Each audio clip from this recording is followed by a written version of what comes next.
We all start out with some idea of where we're going, a plan, a job, a title that's supposed to mean we've made it. But at some point, quietly, sometimes even painfully, we realize we've drifted. The pace gets faster, the pressure gets heavier, and without even noticing, we've lost sight of where we are underneath it all. The Path is a podcast about what happens when we finally stop long enough to ask the harder questions. How am I showing up for myself, for the people who mean the most to me? Am I even on my path anymore? I'm Chris, and I've had to ask those questions. In hotel rooms at 2 a.m., like the one outside Dallas when I woke up in a full-blown panic attack, heart racing, chest tight, I thought I was dying. And when I realized I wasn't, I had to face something even scarier. The fact that I was living in a way that was completely out of alignment. I was checking boxes, I was performing well, but totally disconnected with myself. What I've learned is that real change doesn't happen in the rush. It happens when we finally create the space to slow down, to get honest, to do the work most of us avoid, so we can uncover our true path. This show is about that journey, and I'm not walking it alone. Each week I'm joined by Stuart, my good friend and CEO who found purpose in leading high-performing teams and a deeper purpose in guiding other leaders towards personal and professional fulfillment. And Toby, my coach and a veteran executive coach who spent decades helping leaders find their way back to themselves. Together, we're exploring what it takes to lead with alignment, live with intention, and build lives that feel as good on the inside as they look on paper. This is The Path. Welcome.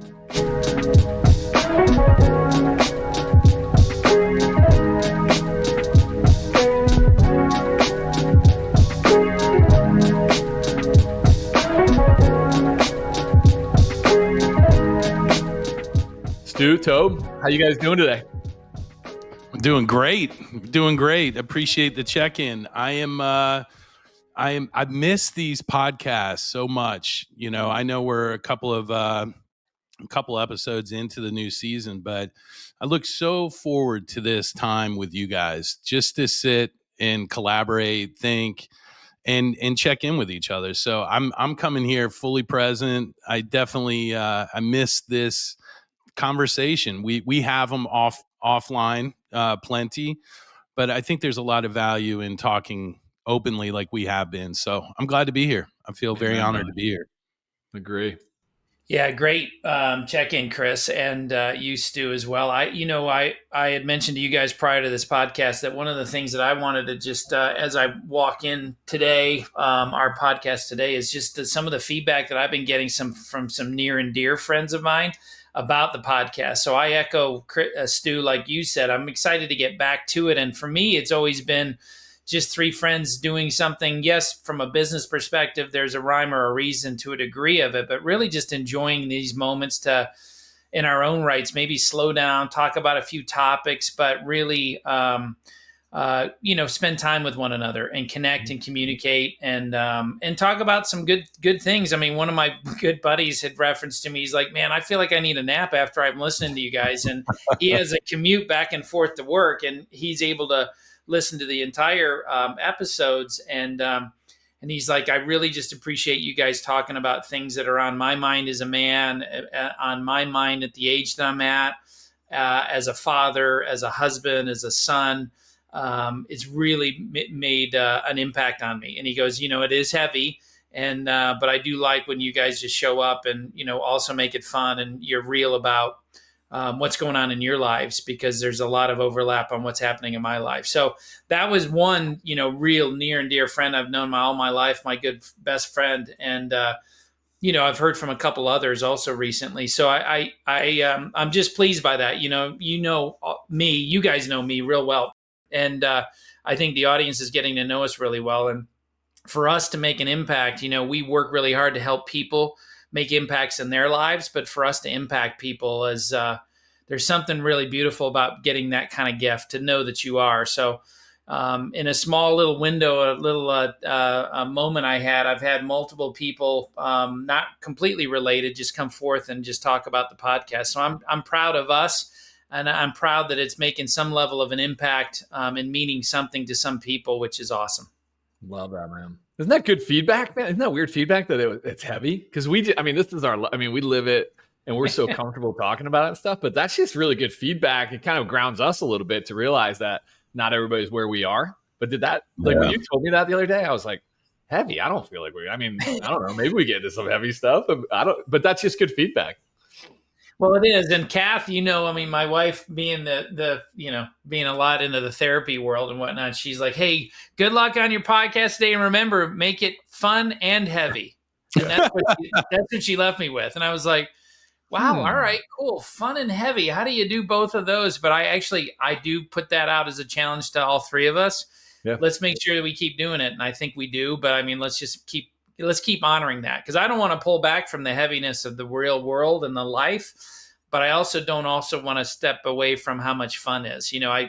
Dr. Curry taught me years ago, how's your laugh life? And yeah. I think that's a wonderful thing to think about. I kept trying to correct him. I'm like, what are you talking? You didn't say that correctly. He's like, no, I did say that correctly. How's your laugh life? And I'm like, great. That's that reminder of having fun. I had one of my clients I talked to yesterday he was a big listener of the podcast, brought up some feedback. He's like, hey, I don't know how to ask you this, but I listened to the last couple of episodes and I'm struggling with how do I be a top performer in my chosen, trade. And still, it seems like you guys have these reflections after you made it. And, how do I apply some of these things when I'm 23, 24 in my career and just getting going? And it was a kind of a cool moment to kind of pause and think, not only is this landing in a way that people are listening and it's resonating with them, but it's landing with a lot of different audiences, a lot of different age groups, and a lot of different people at different challenge points in their life. And what was really cool was, what I shared with them is, I think this podcast, a lot of reflection on what we wish we would have done a little differently in the past on this journey. Some lessons maybe that we learned along the way to find that balance, but there is by no means, and I think this is the beauty of it, are we coming on this podcast as living experts on how to be masters of balance and masters of intentionality. It really is about us being authentic and vulnerable about what our journey has been and what it continues to be. So this podcast isn't about, the solutions that we're here to peddle to you. It's about a real conversation about what it's like to be a human and deal with human challenges as they come to us. So we are nowhere near trying to be experts, but just a good example and a vulnerable example of what a real life in a real conversation could look like. Totally, man. I think our conversation today is going to really epitomize resonate. So I'll jump into it. We want to talk to you guys today about a pivot, right? And we'll give you a specific pivot in our business that we went through, and how I didn't show up great in a couple of those moments throughout that pivot. Well, which I'll explain. To Stu's point, we don't have it figured out. I'm not this holistic, grounded Zen guy that can just take feedback anytime, and we're not perfect. But we thought it was appropriate to just talk about pivots in life, right? And giving yourself the space and surrounding yourself with people that will identify hey, this might not be right now. We may need to make a pivot. So to bring you back a little bit, the last couple of podcasts have actually been around, and we've been very specific to attack the grounded executive. And that was a program we were going to launch it with 30 executive men. And it was going to go through different tenets of groundedness. And we were introducing those on this podcast, the last couple. And we had a business meeting a couple weeks ago. And Stu and Toby came out to Pittsburgh, and you want to talk about laugh life. This is a whole nother probably podcast, but we had a media day. Oh my God. You're looking at, three guys in their 50s. We've never had a media day where we have to take, a shitload of pictures of ourselves. Photo shoots. In the weirdest ways, and it was perfect. And then we went to a park, which made it even weirder. But it was we laughed our asses off. Like, I don't think, like, my stomach hurt the next day from laughing so much at that photo shoot. So you guys will see the pictures at our website and all our updated stuff here soon, but hopefully soon. Hopefully they come out. Okay. We should publish the outtakes, like the really bad pictures. We should all be able to choose one of the other person. Like you and I should pick one for Tobe that's just awful, and then we'll show them on here as outtakes. I think that's the way to have some fun, is make Toby fun of each other. We gotta get Toby's approval. Of course, we're going to start with my picture. That's great. Well, we got a lot to choose. No, there's a lot to choose from there. Yeah. Both sides. But anyway, we had a really fun day from morning, and then we had a business meeting in the afternoon, and we were going through kind of our business and, TruePath, kind of corporate. Our main goal is going after corporate customers and helping executives and leaders find their true path individually and as a team. And we're doing, thank you to all our clients out there. Yeah. You guys are awesome. We are super blessed for you guys to believe in us and the relationships that we're building and the people that we're meeting. It is just, I wake up every day kind of pinching myself that I get to do this. And I know you guys do too. But then we had this other thing that we were trying to build, this grounded executive program. And what we found, and so let me give you the good stuff. So we're in a meeting and it comes up. All right, yeah, the ground executive comes up. And I forget which one of you guys is like, wow, hey, and they're kind of questioning it a little bit. And it's like, and I went on the attack because my mindset and the role I play in this organization is like plow through. Like, we're going to be scared. We're building the company. Like, just deal with it. That's what entrepreneurship's about. We got to get through. Right. So I played that role probably a little bit too heavy. And I'm like, I think I might have, said a couple inappropriate words, but I'm like, you wimps, you're just baby. You're just scared. You're just fearful. And I think Stu was actually very stoic in that moment. He didn't get triggered by my attack, which I'm really impressed with you too, by the way. Thank you. I appreciate it. That was a moment. Actually really good. And that's when I knew I fucked up or I messed up, because it was like, you didn't come back at me. And I'm like, oh dude, I messed up big time. So anyway, you handled it really well. I went and got some tea, came back. We finished the conversation and we were going to move forward, right? We're going to move forward. We had a plan, so on and so forth. Well, fast forward, Stuart and Toby drive to where we were staying on my lake. So they drive together and I get there early. So I'm making dinner and stuff and they roll in and I could just sense like something. And it took like 2.6 seconds to be like, hey man, we got to talk to you about something. And I'm like, I knew it. Like, I know. And I was able to get grounded in that moment, right? In my drive back, I knew I messed up in the meeting. I knew I wasn't who I wanted to be there. I knew I attacked you guys. I was trying to play a role, but I overdid it and it wasn't appropriate in that moment. But yet I was able to get grounded on my way to the house and just reflect on all the great stuff we're doing at TruePath, like Inc., TruePath with our corporate teams. And that was where I got so excited. And the idea of that meeting was like, that's going so well. Why are we building two companies at this point, right? Like, we still want to do the ground executive, but like, why the hell is this too much? It's just not aligned with where we need to be right now. And when you guys came in and kind of confronted me on that, and I was in a little bit more of a grounded space, and I heard you, right? And you guys did it with, and thank you. And that's why I love you guys, because you did it with empathy. This is a huge passion of mine. I know it's a passion of your guys too, but you knew this was my thing. And you treated it with respect and empathy and compassion and kind of letting me down. But I heard you. And we decided to, after that, a bunch of beers by the fire, and that like, hey, let's go all in on TruePath, man. Like, let's go all in and let's do so well there that we can actually fund this other company down the road when it's it's appropriate. We can put the right resources to it, so on and so forth. Let's do it down the road, but let's commit to it. So I just felt so safe. I felt so heard. I felt so like a part of it, and that's a huge pivot for us. Like, that's a huge pivot for our company. And we were able to make that pivot together. And I just appreciate that a lot. And I wanted to kind of throw that out there, get your guys' thoughts on that particular pivot in our organization, but also tell the audience, like, when you're surrounded with the right people that know you and support you and have your right intentions and show empathy and support in telling you the shit that you don't always want to hear, or that you're not ready to hear. That's what you need in your life. And I needed that. And I'm so excited about the direction we're going now. So that's kind of gives you a little bit, maybe some from your guys' perspective, how that went down.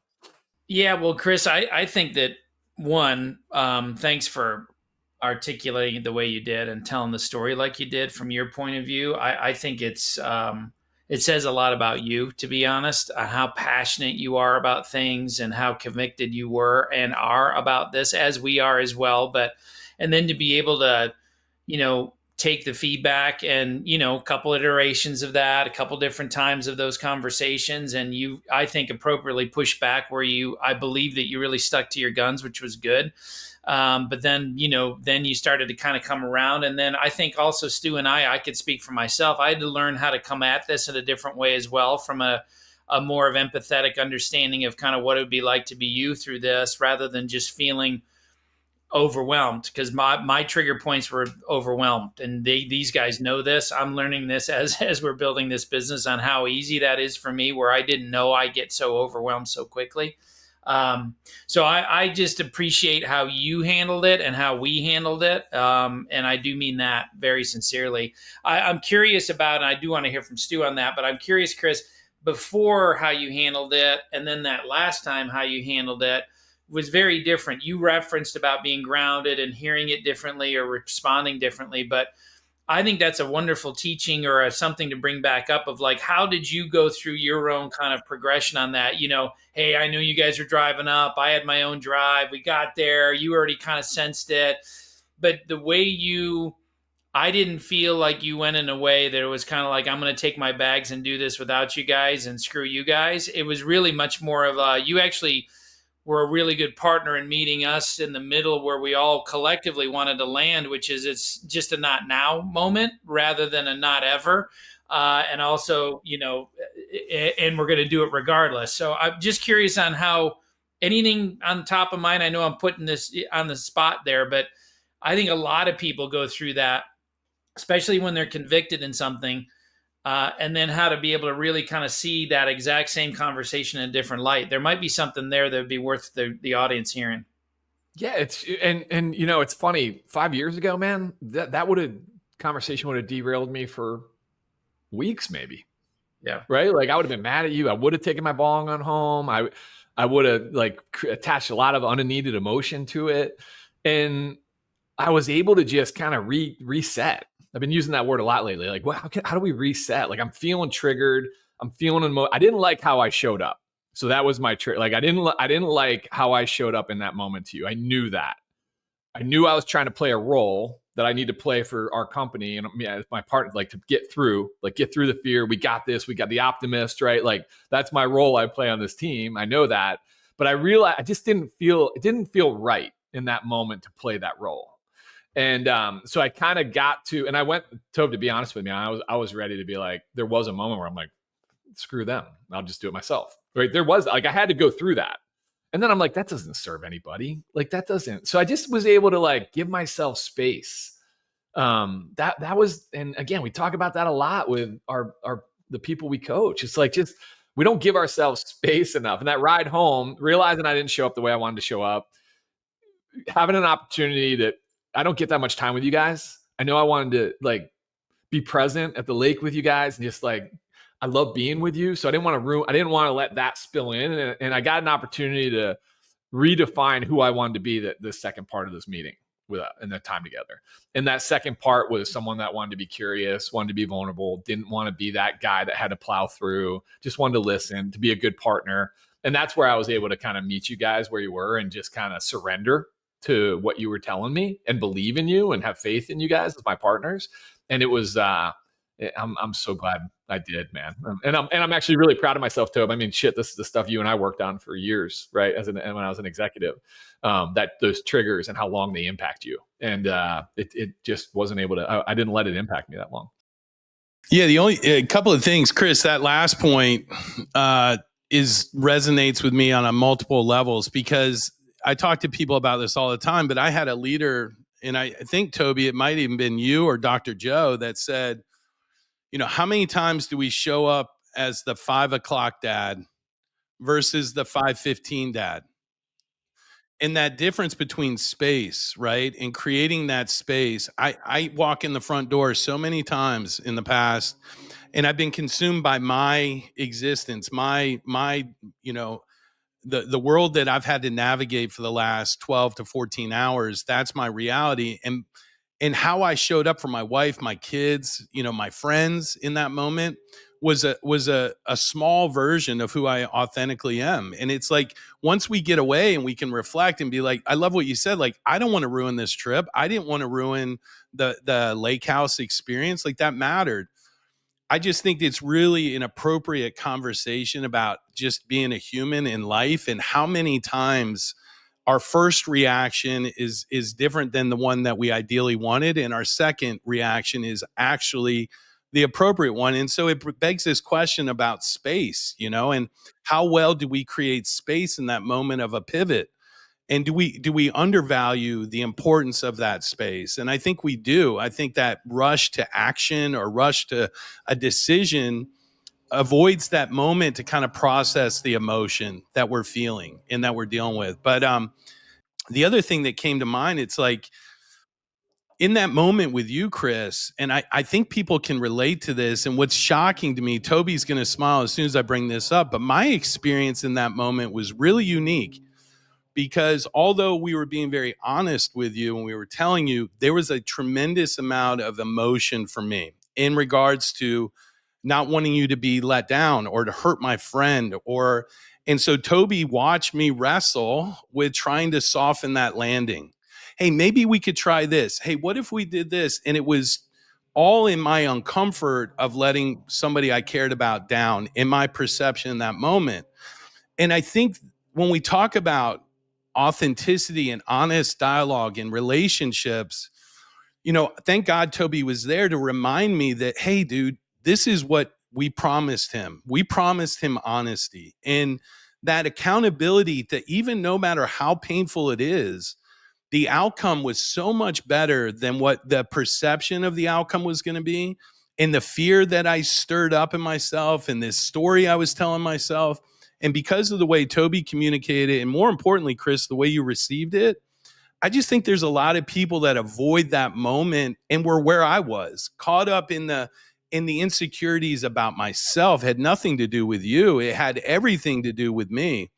And it's that question of, are we authentic?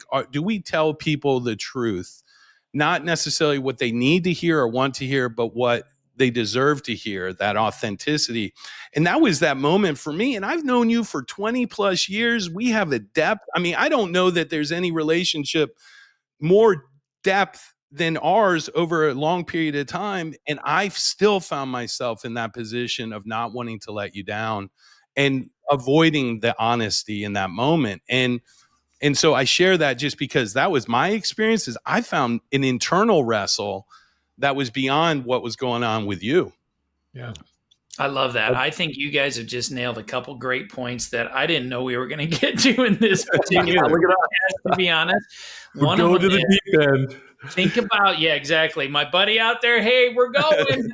With the life preserver on. Exactly. Here we go, deep diver. But just this whole concept of letting people down, I think a lot of men and women, certainly, but I can speak just from the men that I've worked with, that there is, I got it, Stu, you have it, Chris, you have it, and we have it. And so we have this kind of stereotypical way we're supposed to be as fathers or as husbands or as business or even just friends.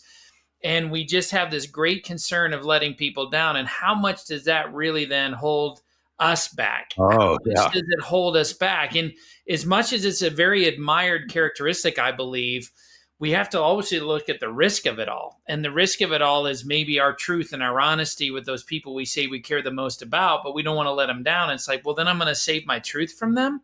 Like, how does that compute? And then, Chris, when you said I didn't like the way I showed up, the other part that I think you guys are doing great of articulating here is, how many times do we show up in a certain way? And I'm just going to go as a father, that I'm over here teaching a lesson. And I know in a moment while I'm doing it, and just bear with me, any of those fathers out there or mothers out there, that halfway through that teaching moment, you're not showing up the way you want to show up. And how many of us, though, don't stop, Plow don't, through. Chris, that wonderful, that reset, like we don't take inventory and reset while we're in it. And yet, because we're thinking we're already halfway downstream, I'll just apologize after, or maybe even not, worse yet, and I'm just going to complete the swing. And I just think what a powerful moment you guys have both articulated. It really, it was very, it got me when you guys were both talking. If we could help people, and first ourselves, of course, is like, how many resets can I take when I know I'm not showing up the way I am, and calling a timeout on the field and using that kind of as a reference point, but calling time out on ourselves and be like, pause for a minute and go, is the lesson the most important moment here? Or is it making sure that they hear me the right way? Or even deeper, deep, do they know I love them? Yeah. No, I see him, because at the end of the day, that's what I care most about, even though I do care a lot about the lesson and them learning it. So it's just, I think it's a brilliant point you guys both made up. I wrote down that didn't like how I showed up. I love what you talked about, triggers, the reset. And then Stu, what you said about that, it was brilliant. And I think it's something that we all need to kind of be thinking about with regards to the truth telling and the real care and depth for each other. Yeah, Toby, it's that uncomfortable feeling of living in the truth, right? And that fear of of truth, of really being able to have that lead the conversation. And it's such an excuse. And when you were talking, I was thinking about myself in that moment, and I'm like, there's something very vulnerable and romantic about, I don't want to hurt you. Like there's something that's a get out of jail free card that I think a lot of us play, and myself included, that says, hey, you're doing the right thing by not hurting this person, by telling them the truth. And as somebody that's lived this life for 52 years and knows the power of truth and what that truth can do for somebody, and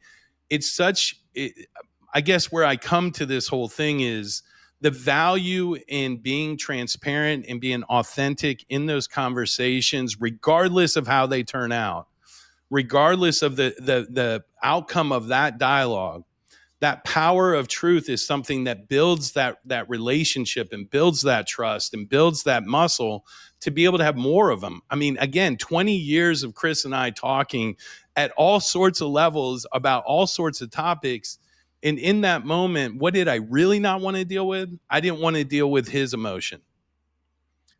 I wasn't prepared to deal with him not accepting this decision in a way, because I didn't have the gas in the tank to be a good partner and manage that. Now, I was good in his blow up moments and those things, but my truth is, why was I trying to soften it? Because I was more prepared to put energy there than I was to stand in the shit with Chris and work through it. Like it was an escape route. It was an easy out. And to really reflect on that and go, what is that about? And to look internally, my truth was, I needed to come into that conversation and do some work myself. There was space that I needed to create that I didn't.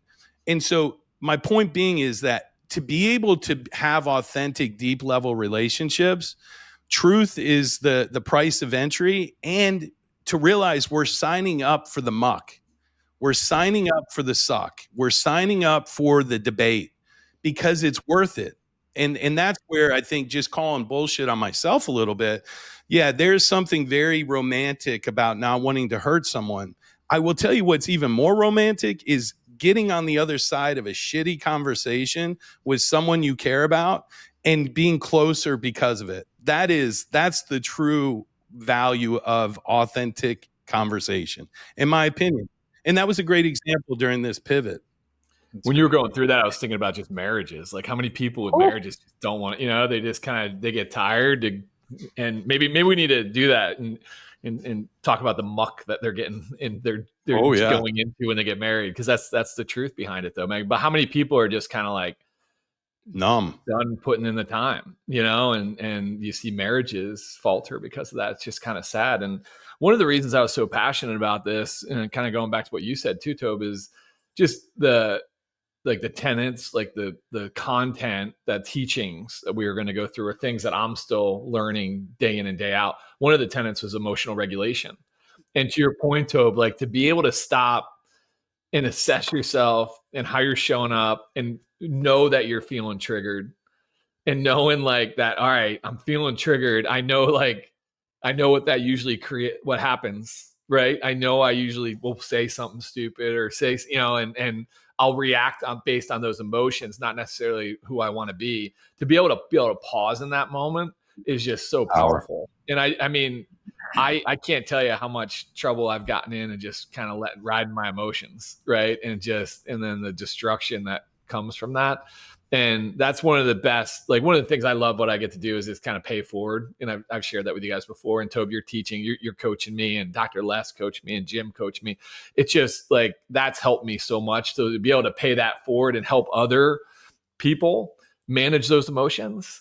Like it shows up in life too. Like I think I probably told this story before. My kids were messing around a few months ago, and I was just so irritated with them. So I came in and I brought them into the office, and I started kind of like, I don't really yell because they don't really listen to me when I yell anyway. But I was kind of dad, like, hey guys, listen, and I was in kind of dad mode. And man, Parker started, like, a smirk came over his face, and I could like feel myself like starting to almost sweat, right? I can't choke him anymore because he could beat me up. He's too big. One, and a brick shit house, and I'm like a feeble dad. I do still have dad strength, I tell myself, but so that wasn't going to work, choking him out. But like, and then Aiden started laughing too, the smirks, and then they're both laughing. To your point, Tobe, I'm like teaching this lesson, and it's like, and it became all of us laughing. It was kind of like, all right, guys, you know why I'm having the conversation with you. Please be better. You know what I mean? But like, it wasn't about me, because I could, but like, dude, again, 5 years ago, when I'm like operating under like emotional threshold, any little smirk like that from Parker would have set me aside. And then I would have been uncomfortable for an hour, 5 hours, a day, until I apologized.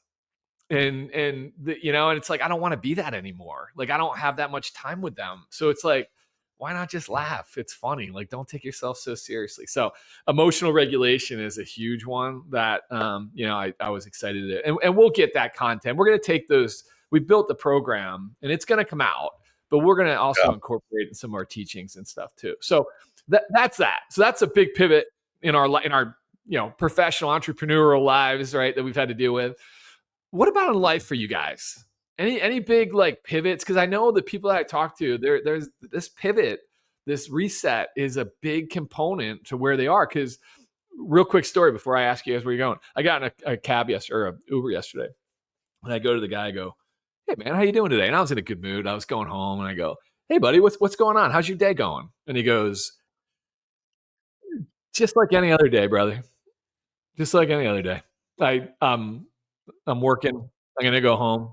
I'm gonna, go to bed, eat, go to bed, and I'm gonna work again." And it was like in that like almost depressed, and I almost wanted to go into coach thing, and I just didn't have the energy because I just got out of a session. And I was just like, but like I felt so sad for him, because like I just want to be like, oh man, really? Like, can't the rest of this day be awesome? Like, can't we pivot a little bit? Like, so there's like moment pivot, like you could just create a pivot in the moment and change who you want to be. But there's also like big pivots, like life entrepreneurial pivots, like we just took, life pivots, like we took. What comes up with you guys when you talk about some of the pivots that you have in your life? Stu, you want to?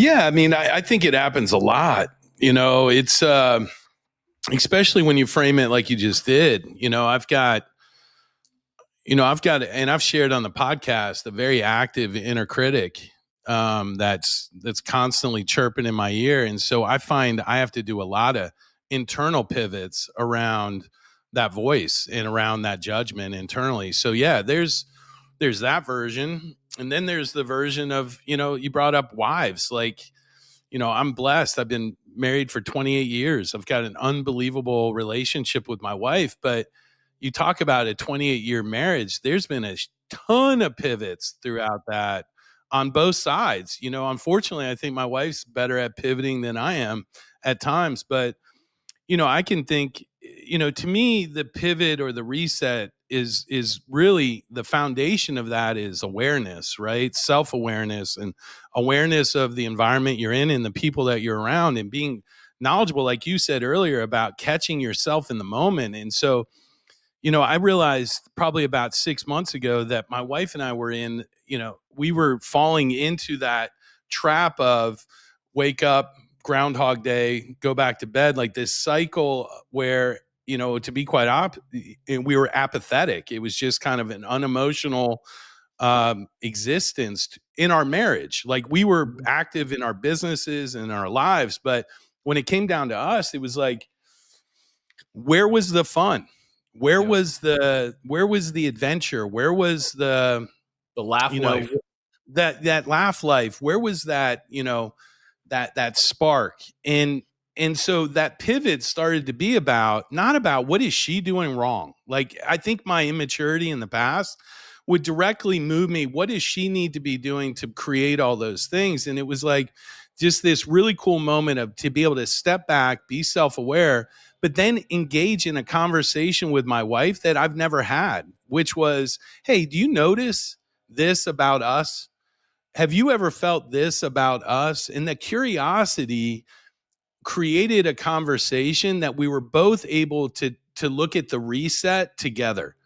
Instead of this being kind of my own journey and I'm over here and she's over here, it was an opportunity for us, again, through vulnerability and through courage, have a real conversation about where we were. And I'm happy to say 6 months later, date nights, a lot more laughing, a lot more trips being planned. In that spirit of sharing with you all that ability to identify, hey, there's a trend here, there's a behavior that's starting, and I'm going to get curious about it, and I'm going to create some engagement around it.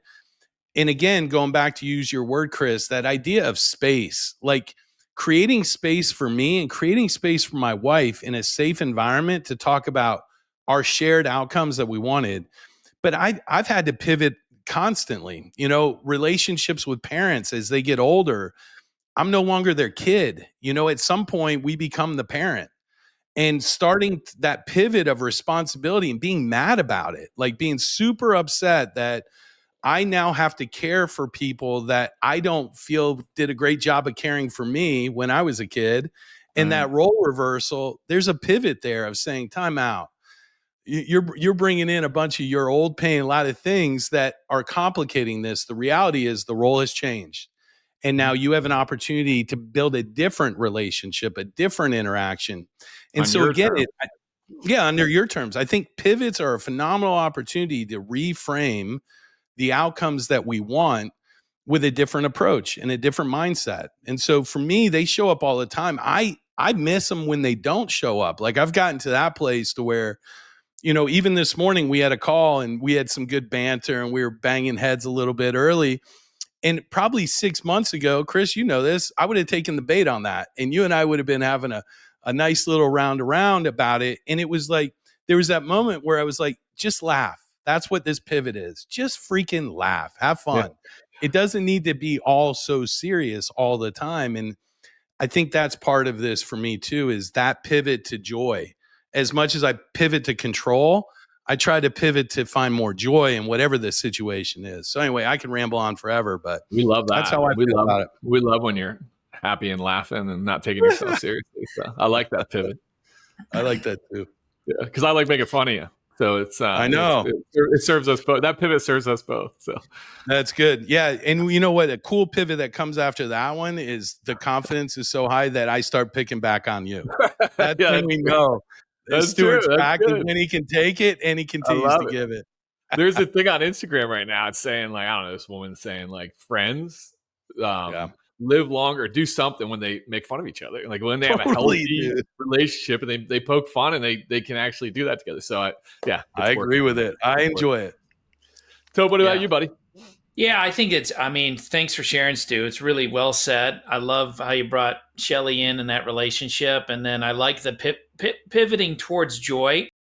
As I'm listening to you guys think about our collective pivot as a company, and then Stu, what you offered. I do think that there is something about this whole running towards something versus running away from it.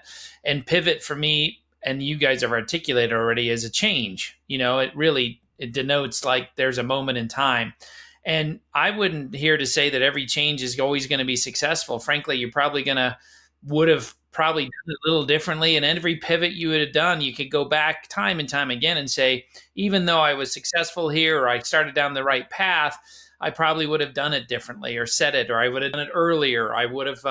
So I love the thoughts there about what it really is. I mean, is it a failure? Is it a pivot? There's a lot 2 days to look at change. And I think if we can look at it from that lens, and that's really for me, my pivot in prep for this call was a lot about my career pivot, that I loved what I was doing. And I also knew that I found out that there were aspects and things that I wanted to be doing more of. And so that pivot for me had a lot to do with, maybe rather than kind of looking at what I know I can continue to do and continue to be successful and happy and whatnot, that there's an element of like some, to your point, Stu, joy in leaning into an area that joy and also nervousness, to be honest. And those things really worked well for me, because I kind of made up the story that I think I'm really passionate about this coaching, but I'm really scared that I could be able to do it kind of as a standalone career. Could that happen? And that pivot for me represented that, that, and we use the analogy all the time, but that looking through the front window, if you will, or the windshield, rather than thinking about, well, what if this goes wrong or that goes wrong? Doesn't mean that I didn't have those at the forefront of my mind. And you guys have learned a lot about me too, that, I wouldn't say I'm overly risk tolerant, if you will, but this is where Kath showed up in my life, and she leaned in and was like, I just know you have a passion for this, and I think you'd be good at it. And I was thinking, all right, well, she's going to say that anyway, but at least she's like, hey, I think though that there's something here for you and you should continue to explore it and whatnot. So for me, it's a lot about that. It's not everybody should, make a huge pivot all the time, but I think making sure that people know that pivots will show up all the time in your lives, whether you choose to do them or not. And my suggestion from my experiences and the path that I've taken on this is to just be thinking of it from the lens of, what do I really want to do that would bring me joy, that I know enough about myself as the odometer of my life continues. I know these things I really like doing a lot of. And whether it means you stay in your day job, but you pick up a hobby, or you do start doing something a little bit out of that, those are pivots. Right. And it's just that experience of living more of a fulfilled life and taking that path. The thing that we open with, that as a reminder of me, is this there is no perfection. There is no, we're going to get to a finish line. I mean, we're all going to get to that finish line we all are aware of. But when it comes to that kind of, every decision is going to be a great one and every decision is going to be the best one or whatever, it really, the truth is every decision is going to be something, and how we look at it and how we perceive it is really the growth opportunity for all of us. Is like, can we learn from this and know that my path, our path, your path of self-development and self-fulfillment is never ending. Like, you'll never, ever stop. And well, you could stop, but like the opportunity for happiness and meaning, I think, is you never do stop. So that's my take on the pivot. I think I wrote down failure and pivot, and I was like, what? I guess you could look at the same thing and call it this if you're really critical of self and you look through the lens always of what I should have done more of, or how I could have done this differently. And a pivot for me is probably much more of an opportunity of taking some level of risk, but leaning more and betting more on your happiness.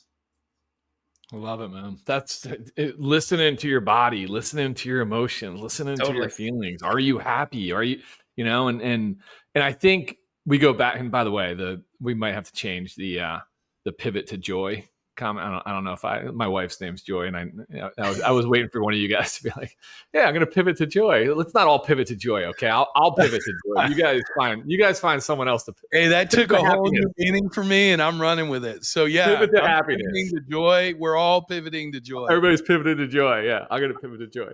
But my, I look back at my life, and again, it's that space piece, that space for reflection. Like, is this serving me? Is the path that I'm on serving me? Do I feel right? Do I feel aligned? Do I feel valued? Do I feel seen?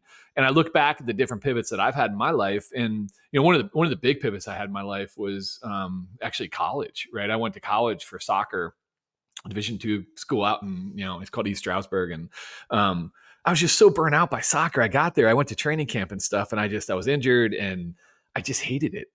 And this is a surreal experience for me. I've never really followed my emotion like this before, but I went in and I quit, and I showed up at my house, and back in my house, my dad wasn't expecting it, and he was shocked by it, right? And by shocked, I mean, he was super upset and scared. I think now that I can look back and assess what happened, he was super scared because he thought I was going down a wrong path, and he thought I was making the wrong decisions. And my dad always really believed in me. He had a weird way of showing it sometimes when I was young, but like he had a weird, I knew he always believed in me. And I think he was really scared that like this decision was going to change the trajectory of my life. Little did he know, 3 months later, I transferred to Penn State without him even knowing. So I didn't like East Stroudsburg anymore. I needed a bigger school. I needed a new start. So when he dropped me off, and we weren't talking that much because he was still upset with me, he dropped me off at Penn State not knowing, and ended up being the best pivot of my life. Like, I met Joy there. I met probably 8 of my best friends in the world, the guys that I grew up with at Penn State, and we still go to the lake house every year. And I get to like just deep rooted relationships with those guys, and just I can be myself around them. Like I found that there. So it ended up being, and now I have a wonderful wife, girlfriend I met my junior year up there, and I wouldn't have. I mean, my life would have been completely different if I didn't meet Joy. And it's just like, wow, man, what a cool pivot, right? But then you guys know this. I've had a recent pivot. Like for years, I blame my mom for a lot of things, right? And the abandonment that I've been working through in my life, and that 6-year-old boy that shows up on my shoulder and tells me all these bad things, and tries to protect whatever. And I decided to pivot to say, hey, that's not serving me anymore, man. Like that pain and that, it's just not, that narrative isn't serving me anymore. Like I need to pivot. I need to try to change that. And I've been able to do that. Not as good. It's still a work in progress, right? Like, I'm trying to have a relationship with my mom, but at least it's like the pain's not there anymore. And I've let kind of go of like just the resentment and pain, right? And so it shows up from time to time, but to be able to pivot and to just tell myself, realize like, this is not serving me anymore. Like, and what would serve me better? And just be able to create that space has made me so much happier, right? And then, being in this role now, and just realizing, shit, I'm having panic. I'm stressed out. I hit this role that I wanted. I spent 20 some years searching for, and I hit it, and I thought everything would be great. And yeah, I'm making great money, and I got a cool title, but like, man, do I feel lost, and man, do I not feel like myself, and man, do I just, am I sad inside? And this isn't working for me anymore. And thank goodness I had the courage, and you guys, a lot of the reason had to do with you guys, and I had the courage to make that pivot. So, but again, these are like big pivots. The small pivots are the same thing. And to your point, Toby, it's really important, especially for our corporate programs. Like, we're not looking to work with people to make pivots in their lives so they just, change everything. Like, that's not what this is about. It's just about creating that space in your life to figure out like, hey, is this serving me? And what can we be doing better to be happier? Yeah, buddy. Well, first off, thanks for sharing that. I think certainly the part about your mom and how you've kind of reviewed, you have kind of approached that a certain way. You have pivoted multiple times, and to me, it's all housed in this idea of love, right? This concept of caring about someone, including yourself, but being willing to go through the work. And what just keeps coming to mind throughout this whole call for me is, and this, I go back to old versions of myself, and I think there's probably a handful of people that are listening to this that are probably in this place, and that was the place of, this is just who I am. Right. This is just how I communicate. This is just how it is. This is, when you don't create that pause, or you don't create that space, and you don't, in talking to that audience for a minute, because that was me for a lot of years, I knew I was in that place because I lived with a lot of regret and a lot of remorse. And I had to do a lot of follow up and apology to the people that I cared most about, because I lacked the self or the emotional regulation, the self awareness to create that space in the moment to acknowledge a pivot is needed. There's a lot, there was a period of time where my identity was tied to how I plowed through emotion and how I kept the main thing, or the outcomes the main thing, and these emotions are getting in the way and all of this stuff. And I think when I hear this conversation from a leadership perspective, from a boss, is if you find yourself saying to yourself a lot that that's just who I am, or that's how you're explaining your impact to others, I would just encourage you to get curious about that concept of a pivot or a reset and the ability to be self-aware. Because I spent way too much time rebuilding relationships, rebuilding trust, rebuilding connection with people, because I would fall on that sort of, this is just who I am. The reality was, that curiosity created the opportunity for me to be much more self-aware and pivot so much better for the people that I care the most about, like my wife and my kids. That ability to not just say, deal with it, that's who dad is. Right. No, I'm curious about how to be a better version of myself, and to make sure that my words land and that I matter. And to be able to do that, I have to be curious about my role in that, my role in the ability to pivot. So just something that I keep hearing as we talk, and it brought me back to behaviors that I've powered through the signs Right. more times than not to That's what we're slow told the to do. just powered right through them, and then had a mess to clean up. And it's like, if I would have listened, if I would have paused, if I would have created space, got grounded, I think the outcome would have been far different. So again, there's people out there right now saying, nah, dude, that's just how I communicate. Well, there's repercussions for that. There is, man. And I mean, I'll just pull the string a little more directly than what you just said, because Yeah. I love how you just said what you did. So I'm going to come in as the bad cop with it all. So as a coach of executives and leaders for the last 13 years or so, the amount of people I've sat in front of that have actually, when I'm talking about some of their behaviors, and they're bringing those behaviors to me, right? So it's a discovery conversation. And the amount of time I hear when I ask the question, hey, why do you think you do that? Well, that I do that just because that's the way I am.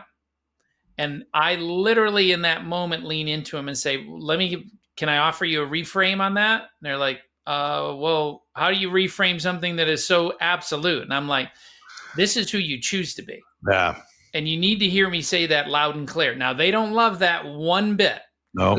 But that's No. the truth, right? Get You back to the said it truth to me telling. too many times. I did. I know. I knew it'd bring a smile on your face. But like, remember, Stu, when we were having that convo, like, hey, man, yes, you can say this is who I am because that's the way I've always been, or that's just who I am. Yeah. But that element of, hey, this is who you're choosing to be, and it's usually followed with, well, but Tobe, to change would be a lot of work, and that's when I just sit and stare at them. I literally just stare at them and smile and be like, welcome to the path, welcome to the work, welcome to what we're talking about here. So I think it's a brilliant point you make. I do get that there are certain situations and circumstances that people don't have enough within themselves to be able to make changes from a mental health perspective and a physical. I firmly believe that there are those populations out there, and I respect that. But there's another part of people that are writing on themselves and basically just saying, I am this way and I'll always be that way because that's the way I've always been. And that's a moment in time for everybody. That's a moment in time of, could you be a little happier? Could you do something else that's a little different? Could you pivot? And I think it's just a good moment of, hey guys, we are at choice constantly. Totally. Yeah. Thanks, Tobe. Yeah. I think you nailed it. It's that, it goes back to that conversation that we were having with Chris at the lake house, and the feeling of uncomfortable that I had and was wrestling with. I wanted to bring it full circle. I could have said, hey, that's just how I deal with those moments. The reality was, no, there was a tremendous amount of growth that could come out of it if I chose to listen, if I chose to take a breath and review it, right? And there's so many times, especially with my wife, especially with my children, thank God that, I've been able to say, answer that question the right way. This is the way I have chosen to show up today. This is how I have chosen to engage my children and my wife. That's framed way different, and it lands way different when you say, I have chosen this. Nobody chooses to hurt their kids or their wife, but because when I take responsibility for it, now it changes the whole dynamic. And I think it rings so true for leaders that, steamroll past their people or steamroll through a decision or steamroll through feedback with the expectation that they have chosen to do that. Yeah. And that ripple effect is they own that. And I think we have an opportunity right now on the podcast just to pause and really ask people to think about, how many times are you choosing to create the outcome you do not want? Because of the inability to pivot, to create space, or to control your emotion in that moment. And that's all I think it really comes down to. For me, it's like I'm choosing at 52 to approach situations with much clearer outcomes. And it is joy, not to use that to be funny, but yeah, that's the outcome I'm looking for. So if I'm choosing an engagement that creates something other than that, then that's on me. That's that I've created that. They didn't. And more often than not, I make it your issue than my issue because it's easier that way as a leader a lot of times. So again, I don't want to belabor the point. I just think this is a real heavy takeaway for those that find themselves wondering why their teams aren't following them, why their teams aren't responding or hearing or listening or offering feedback or creating a feedback-rich environment. Sometimes because we have said this is just how I am as a leader. And I think we need to take a step back and reflect on that. Love it. Dude, your boy is going to need a nap today, Toby. He might need to pull over and take a nap with that. Nice job. He's going to do this. Is going to be a two-parter. There's no way he's listening to this all the way through. You may need to get liability insurance. People are going to fall asleep. It's so deep they're going to get in accidents. No, I think what we do is your boy becomes our first guest, and we have him get in this hot seat with us. I love it. You won't be tired after that. Holy cow. Hey, man, awesome way to end this, Stu. I really appreciate it. Guys, thanks for being you. Thanks for this, for the pivot that we've been able to take. It's so exciting. The audience is going to see more out there with social media, with all our new picks and stuff around just our corporate programs. We've been able to spend a lot of time branding our corporate programs now. We really feel confident on what we're delivering. We've got some great customers and testimonials. So more to come on that, not to make this a sales pitch, but more to come on that. But hey, in closing, guys, the truth is your path doesn't always mean leaving everything behind. Sometimes it means waking up to the life you're already living, doing the work to realign, to lead with more clarity, to show up with more intention, like Stu was saying, and to remember why it mattered in the first place. The path isn't about chasing something new all the time. It's about coming back to what's true.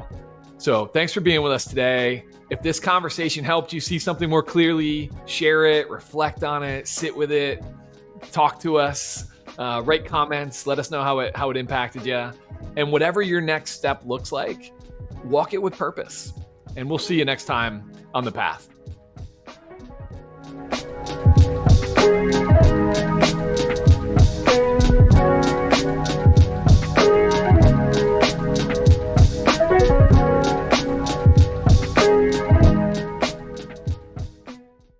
Leadership doesn't have to cost you your health, your relationships, or your sense of purpose. True Path exists to help you create space for the real work, the kind that helps you lead with presence in both business and in life. When you start showing up fully, everything starts to shift. That's what we're here for. If this conversation gave you pause or sparked a deeper question about how you're leading, don't ignore that. Reach out. This is the work we do, and we'd be honored to support your journey.